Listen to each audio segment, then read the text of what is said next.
हम बात करेंगे कि इंडिया राइट चॉइस की फ्रेंचाइजी लेने के हमें क्या फायदे हैं। देखो, इंडिया राइट चॉइस लो या किसी भी कंपनी की हम फ्रेंचाइजी लेते हैं तो उसमें क्या होता है कि कोई भी फ्रेंचाइजी लेने से क्या नेटवर्क से जुड़ते हैं हम लोग। और नेटवर्क से जुड़ने का मतलब यह है कि हमें पूरा एक सिस्टम मिलता है, एक एनवायरनमेंट मिलता है, एक फ्रेमवर्क मिलता है। तो यही है राइट चॉइस के अंदर है कि अगर हम इसकी एजेंसी लेते हैं तो हम राइट चॉइस के एनवायरनमेंट में घुस जाते हैं और उनका जो सिस्टम है वो हमें मिल जाता है। और वो मिलने से क्या होता है कि हमारा जो बिजनेस है वो ऑटोमेटिक बढ़ जाता है। अब बिजनेस बढ़ेगा कैसे?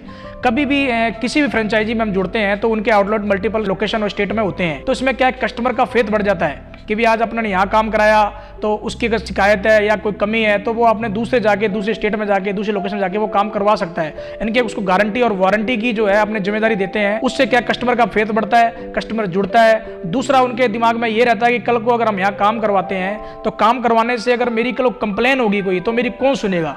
अब फ्रेंचाइजी कंसेप्ट में क्या है कि ग्रीवेंस सेल भी होती है, कस्टमर की हम बात नहीं सुनेंगे तो वो ग्रीवेंस सेल में जाके अपनी कंप्लेन दे सकता है और वहाँ से उसका सोल्यूशन ले सकता है। अगर फ्रेंचाइजी नहीं है तो ये फैसिलिटी उसके अंदर नहीं होती, तो कस्टमर बढ़ते भी नहीं है। और दूसरा क्या होता है फायदा लेने का इसका, कि कंपनी मार्केटिंग भी करती है, इसकी वेबसाइट वगैरह है वहाँ मार्केटिंग करती है। उसके अलावा अलग अलग डिपार्टमेंट के CRM मिलते हैं, उसमें CRM सपोर्ट मिलती है हमें। तो उससे क्या है, कस्टमर की जो है फ्लोइंग बढ़ जाती है। और दूसरा क्या हो जाता है कि हमारी जो अर्निंग है वो बढ़ जाती है। तो इसलिए एजेंसी किसी भी कंपनी का लेने का फायदा, हमारी अर्निंग भी बढ़ती है और हमारे कस्टमर भी बढ़ जाते हैं।